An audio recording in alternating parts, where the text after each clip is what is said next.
Hi friends, चलिए आज हम समझते हैं पाचन तंत्र के बारे में कि क्या होता है पाचन तंत्र। पाचन तंत्र को इंग्लिश में डाइजेशन सिस्टम कहा जाता है। और ये पाचन तंत्र क्या होता है तो समझिए, यहाँ पे शरीर के वैसे अंग जो पाचन की क्रिया में भाग लेते हो उन्हें सामूहिक रूप से पाचन तंत्र यानी कि डाइजेशन सिस्टम कहा जाता है। तो आज हम उसी के बारे में चर्चा करते हैं, उसी के बारे में समझते हैं।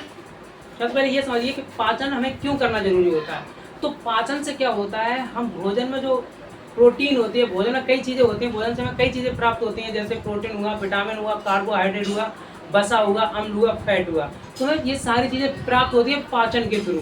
तो पाचन के थ्रू जब प्राप्त होती है तो इनसे ऊर्जा यानी कि प्रोटीन बनती है, ऊर्जा का निर्माण होता है और वो ऊर्जा हम देखने, सुनने, बोलने एवं चलने फिरने में वेस्ट करते हैं यानी कि खत्म करते हैं। तो उससे समझते हैं आज हम पाचन के बारे में, ठीक है। तो जो पाचन की जो क्रिया होती है वो शुरू होती है हमारी मुख गुहा से, और खत्म होती है छोटी आंत से, ठीक है। बड़ी आंत में पाचन नहीं होता है, जबकि एब्जॉर्प्शन होता है, खाली जल का अवशोषण होता है। तो आज हम शुरू करते हैं यहाँ से मुंह से। तो माउथ यानी कि मुंह, और इसे ओरल भी कहा जाता है, इसे वेसल कैविटी भी कहा जाता है, और मुख गुहा, हिंदी में से मुख गुहा कहा जाता है। मुख का मतलब होता है मुंह, गुहा का मतलब होता है खाली जगह। तो क्या होता है, मुंह के अंदर जो खाली जगह होती है उसे कहा जाता है मुख गुहा। अब यहीं से पाचन शुरू होता है। हम किसी को खाते हैं तो मुंह से ही खाते हैं, ठीक है। तो इसमें क्या क्या भाग लेते हैं, तो देखो सबसे पहले इसमें एक जीभ होती है, जीभ भी भाग लेती है, दांत भी भाग लेते हैं, और इसमें ग्रंथि भी, साथ ही साथ ग्रंथि और एंजाइम दोनों भाग लेते हैं। ग्रंथि से ही एंजाइम निकलते हैं, ग्रंथि से दो चीजें निकलती हैं, हार्मोन भी निकलते हैं और एंजाइम भी निकलते हैं। वो हम ग्रंथि चैप्टर में अच्छे से पढ़ेंगे। यहाँ पे हम बात करते हैं पाचन की, ठीक है। तो यहाँ से मुंह से शुरू करते हैं। तो मुंह में जो हमारी होती है वो लाल ग्रंथि पाई जाती है। मुंह में लाल ग्रंथि पाई जाती है। इसके तीन भाग होते हैं। पहला वाला होता है पैरोटिड ग्रंथि, और दूसरी होती है सबलिंगुअल ग्रंथि, तीसरी होती है सबमैंडिबुलर। अब ये लाल ग्रंथि क्या होती है, तो हमारे जो मुंह होता है इसमें प्रतिदिन 1 से 1.5 लीटर लार बनती है। ये बनना बहुत जरूरी होता है क्योंकि ये भोजन को वॉलस बनाने में यानी कि भोजन को पचाने में मदद करती है। अब होता क्या है, जो छोटे छोटे बच्चे होते हैं उनमें लार ज्यादा बनती है। क्यों? इसका रीजन ये है कि छोटे छोटे बच्चे होते हैं उनमें जीवाणुओं जाने का ज्यादा खतरा रहता है। जीवाणु उनके अंदर ज्यादा जाने का खतरा रहता है। जीवाणु उनके शरीर में ज्यादा जाने का खतरा रहता है। कैसे? क्योंकि छोटे बच्चे होते हैं, उन्हें ये बात पता नहीं होती है कि ये चीज़ खाने लायक है, ये चीज़ खाने लायक नहीं है। वो सारी चीज़ें मुंह के ले जाते हैं। उन्हें तो बस यही लगता है जो कुछ मिले मुंह को, कुछ भी देख लो बस मुंह को। कभी कभी तो कपड़ा भी चबाने लगते हैं। छोटे छोटे बच्चे होते हैं, मान लो ताबीज पहने, वो भी चबाने लगते हैं। अब उन्हें क्या पता इसमें क्या होता है। तो भगवान क्या करते हैं, छोटे बच्चों में ज़्यादा बनाते हैं। तो ये जो लार जो होती है ये छोटे बच्चों में ज़्यादा बनती है, बड़े लोगों में कम बनती है, 1 से 1.5 लीटर बनती है। और जो अब बात करें हम लार की, कि लार में क्या पाया जाता है, तो लार में हमारे तीन तरीका के एंजाइम पाए जाते हैं, जिसमें सबसे पहला होता है लाइसोजाइम एंजाइम। ये लाइसोजाइम एंजाइम क्या करता है, ये जीवाणुनाशी होता है, यानी कि वायरस को मारता है। हमारे शरीर में जो वायरस चले जाते हैं उनको मारने का काम करता है लाइसोजाइम।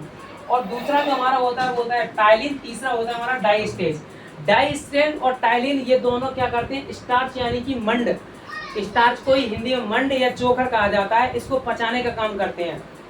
अब ये स्टार्च क्या होता है, तो स्टार्च क्या होता है, ये जो गेहूं जो होते हैं उनके ऊपर जो छिलका होता है, वो भूसी जो होती है, गेहूं में जो छिलके की भूसी निकलती है वो स्टार्च होती है। तो उसे क्या होता है, उसे पचाने का काम कौन करता है, तो टाइलिन और डाइस्टेज ये एंजाइम होते हैं, उसे पचाने का काम करते हैं, ठीक है। और उसको पचाने के उसे क्या, स्टार्च को जो बदल देते हैं किसमें, कार्बोहाइड्रेट में। कार्बोहाइड्रेट से हमें ऊर्जा की प्राप्ति होती है। जो चौथा होता है वो होता है म्यूकस। ये म्यूकस क्या होता है, ये म्यूकस चिपचिपा पदार्थ होता है। तो ये चिपचिपा पदार्थ क्या होता है, भोजन को चिपचिपा बना देते हैं, यानी कि वॉयलस बना देता है। हम जब भोजन को चबाते हैं तो जितनी देर चबाएंगे उतना ही वो चिपचिपा होता चला जाएगा। जब उसे निकाल के देखेंगे तो चिपचिपा होगा, ठीक है। तो इसे चिपचिपा बनाने का काम करता है म्यूकस, ठीक। अब यहाँ पे ये मुंह का काम समझ गए हो गए। यहाँ पे अब एक और समझ लीजिए, देखो ये यहाँ पे मुंह बना दिया है। इसके जो आगे का जो सिस्टम होता है वो होती है हमारी ग्रस नली। आगे से जाता है, जब निकलते हैं तो वो ग्रस नली के थ्रू जाता है किसमें, स्टोमच यानी कि अमाशय में। अब ग्रस नली को समझते हैं। ग्रास नली क्या करती है, ग्रास नली मुख गुहा को स्टोमच यानी कि पेट से जोड़ने का काम करती है। अब देखो मुख गुहा, ये मुख गुहा का मेरा ये हो गया, इसके बाद पेट हमारा ये हो गया, तो इसे जोड़ने का काम कर रही है, इसे जोड़ने का तो काम कर रही है। इसी के थ्रू जो भोजन जो है वो बॉयलस के रूप में कहाँ आता है, पेट में आता है। ठीक है, अब समझते हैं ग्रास नली यानी कि मुख गुहा, वो ग्रस नली के बारे में। ग्रस नली को इंग्लिश में ऑसोफैगस कहा जाता है। ठीक है, तो इसे इंग्लिश में एसोफैगस कहा जाता है। इसमें क्या होता है, इसमें कोई पाचन नहीं होता है, इसमें ना तो चबाया जाता है ना ही कोई चीज मिलती है, इसमें पाचन नहीं होता है, बल्कि ये क्या करता है, ये कृमानुकुचन करता है, यानी कि आगे ढकेलने का, भोजन को आगे ढकेलने का काम करता है। ये भोजन को आगे ढकेलने का काम करता है। इस क्रिया को ही कृमानुकुचन कहा जाता है, कि क्रम से बढ़ाओ कुचे हुए भोजन, कृमानुकुचन इसे कहा जाता है। इसकी जो लंबाई होती है, इसकी जो लंबाई होती है, अब इसकी बात करें इसकी लंबाई की,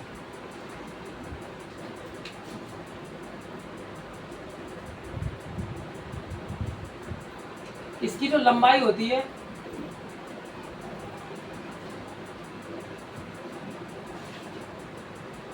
ये 25 सेंटीमीटर होती है।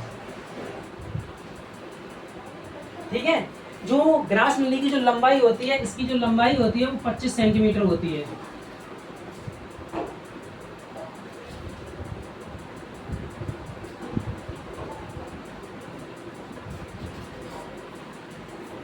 पच्चीस सेंटीमीटर होती है। इसके बाद क्या होता है, ये इसके थ्रू ढकेल के भोजन किस में आता है, स्टोमच यानी कि पेट में आता है। पेट के भी 3 भाग होते हैं, और सबसे ज्यादा भोजन, अगर कहा जाए कि सबसे ज्यादा भोजन कहाँ पर रहता है, पाचन क्रिया के फल, मतलब पाचन क्रिया के दौरान सबसे देर तक भोजन किस में रहता है, तो सबसे देर तक भोजन स्टोमच यानी कि अमाशय यानी कि पेट में रहता है। पेट को उदर भी कहा जाता है, स्टोमच इसे इंग्लिश में कहा जाता है, और हिंदी में इसे, बायोलॉजी की भाषा में इसे अमाशय कहा जाता है। अब हम समझते हैं अमाशय के बारे में, तब तक इसका एक स्क्रीनशॉट ले लीजिए, इसका एक अलग से स्ट्रक्चर बनाना पड़ेगा, तब इसके बारे में समझ में आएगा। इसका एक स्क्रीनशॉट ले लीजिए, छोटू बता दी छोटू। चलिए अब हम समझते हैं स्टोमच यानी कि पेट के बारे में। भोजन जो होता है, अब वो इसमें आता है, भोजन किस में आता है, स्टोमच यानी कि पेट में आता है। तो जो पेट जो होता है, इसमें सबसे देर तक भोजन रोक के रखता है। अब बात करें, ये तो हम बता ही चुके थे कि बात करें कि सबसे देर तक भोजन किस में रहता है, तो वो रहता है स्टोमच यानी कि पेट में रहता है। अब ये पेट में क्या होता है, इसके भी 3 भाग होते हैं। क्या होते हैं, इसके भी 3 भाग होते हैं। इसके पहले वाले भाग को कहा जाता है कार्डियक।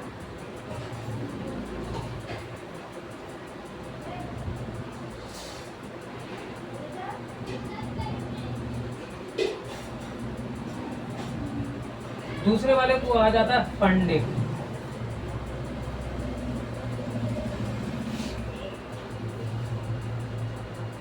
तीसरे वाले को कहा जाता है पाइलोरिक।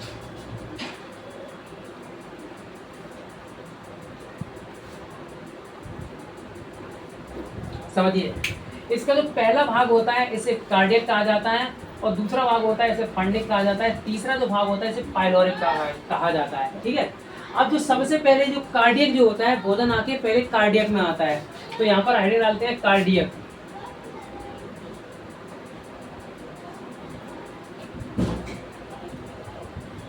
कार्डियक आप समझिए, इसमें क्या होता है, इसमें जैसे भोजन आता है तो इसमें एसिड निकलता है, जल अपघटक एंजाइम निकलता है, इसे हाइड्रोक्लोरिक एसिड कहा जाता है, HCl एसिड निकलता है। ये एसिड क्या करता है, ये भोजन में जो जीवाणु, जो लाइसोजम जीवाणु जो होता है, लाइसोजम जो एंजाइम जीवाणुओं को नहीं मार पाया था, मान लो कोई जीवाणु है, मान लो लाइसोजम ने मारा और वो नहीं मरा, तो क्या करता है, वो पेट में जाएगा, तो पेट में क्या करता है, ये जो हाइड्रोक्लोरिक एसिड होता है, यहाँ पे हाइड्रोक्लोरिक एसिड, ये क्या करता है, ये बाकी जो बचे हुए जीवाणु होते हैं उसको मार देता है, और भोजन को अम्लीय बना देता है। क्या बना देता है, अम्लीय। तो यहाँ पर लिखते हैं, इससे हाइड्रोक्लोरिक एसिड निकलता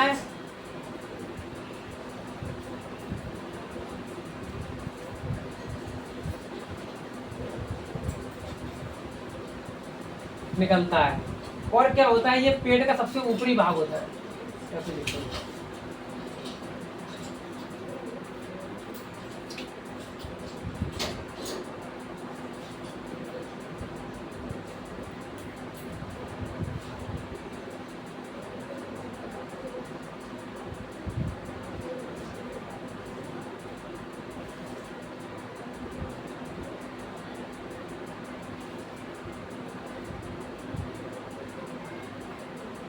ठीक है। इससे हाइड्रोक्लोरिक एसिड निकलता है जो क्या करता है, बचे जीवाणुओं को नाश कर देता है, शेष जीवाणुओं को, और भोजन को क्या बना देता है, अम्लीय।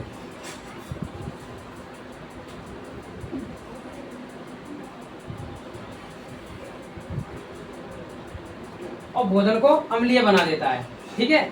अब इसके बाद क्या होता है, इसके बाद जाता है इसमें फंडिंग में। अब फंडिंग में क्या होता है, ये फंडिंग में क्या होता है, ये भोजन को क्षारीय बनाता है।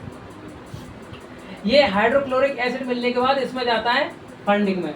फंडिंग में क्या होता है, रूजीनुमा कांटे पाए जाते हैं। इसमें क्या होता है, रूजीनुमा संरचना के ये कांटे नुमा। इसमें क्या होता है, फंडिंग में इसमें कांटे नुमा संरचना पाई जाती है जो क्या करती है, भोजन को रोक के रखती है देर तक, ताकि ये अच्छे से क्षारीय हो जाए, नहीं अच्छे से अम्लीय हो जाए। अम्लीय तो वो यही से हो जाता है। और इसीलिए देखो यहाँ पर एक बात समझिए, हाइड्रोक्लोरिक जब एसिड इसमें मिल जाता है तो क्या होता है, अब मान लो कभी उल्टी आई है, तो उल्टी जो आती है वो पेट से भोजन जो जाके आ रहा होता है उससे आता है, तो जलन मचने लगती है। क्यों मचने लगती है, क्योंकि उसमें हाइड्रोक्लोरिक एसिड मिल गया रहता है। ठीक है। अब इसका जो अगला पार्ट होता है इसे बोला जाता है फंडिंग।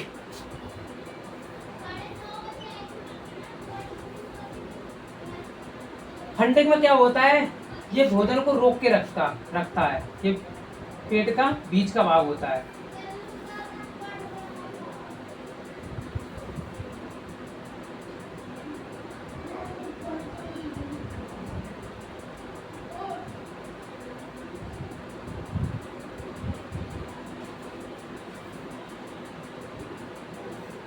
होता है। और ये क्या करता है, ये भोजन को रोक के रखता है।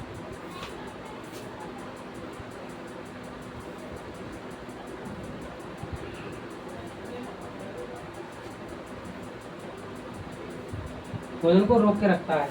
देखो इसमें जो कांटेनुमा संरचना पाई जाती है, फंडिंग में जो कांटेनुमा संरचना पाई जाती है, उस संरचना को ही रूजी कहा जाता है। ये रूजी क्या करता है, यही भोजन को रोकने का काम करते हैं। अब भोजन को रोकने का काम कौन करता है, तो रूजी करते हैं। रूजी।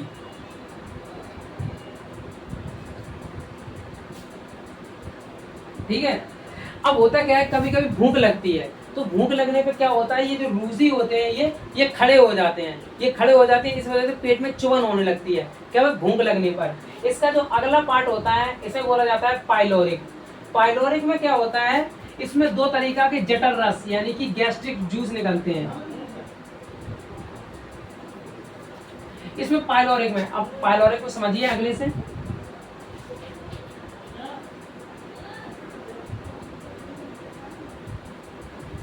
ये उदर यानी कि पेट का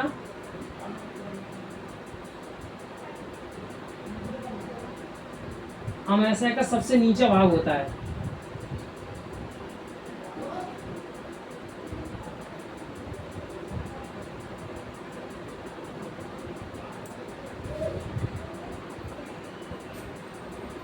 निचला भाग होता है। इसमें क्या होता है, इससे गैस्ट्रिक जूस निकलते हैं।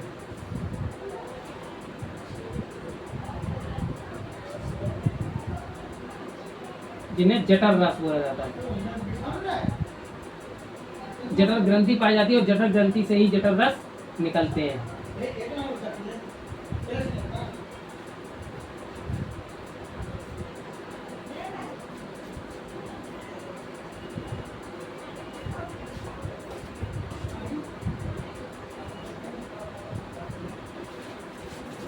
ठीक है। अब इसको समझिए, ये जो पाइलोरिक होता है ये पेट का सबसे निचला भाग होता है। इसमें क्या होता है, इसमें दो ग्रंथियां पाई जाती हैं जिन्हें जठर ग्रंथि कहा जाता है। इनसे जठर रस यानी कि गैस्ट्रिक जूस निकलते हैं। ये गैस्ट्रिक जूस क्या होता है, ये भोजन को भोजन क्षारीय हम बोल रहे हैं। ये क्या होता है, ये इसमें दो रस जो निकलते हैं इन्हें जठर रस कहा जाता है। इसमें जठर रस में दो चीजें निकलती हैं, एक होता है रेनिन और दूसरा होता है ट्रिप्सिन।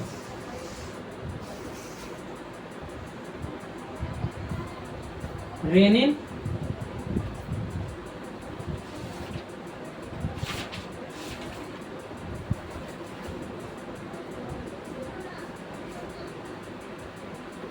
और दूसरा होता है मेरा पैप्सिन।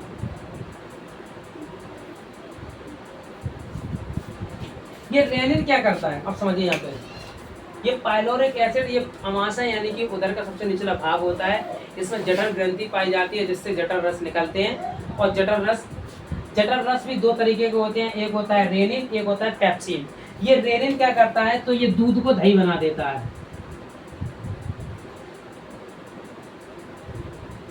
ये दूध को दही बना देता है। और जो पेप्सिन होता है ये प्रोटीन को पेप्टोन में बदल देता है।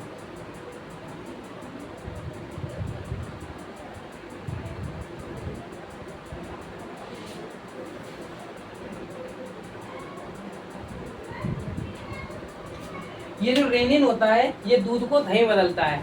होता क्या है, हम भले ही दूध पीते हैं लेकिन वो पेट में जाने के बाद क्या बनता है, दही बनता है। इसीलिए कहा जाता है जो मान लो जो बूढ़े लोग होते हैं, बूढ़े वाले जो लोग होते हैं ओवर एज के, उनसे दूध नहीं पचता है तो उनसे क्या होता है, इनके जो गैस्ट्रिक जूस होते हैं वो अच्छे से रेनिन नहीं निकालते हैं, जिस वजह से दूध को दही नहीं बना पाते।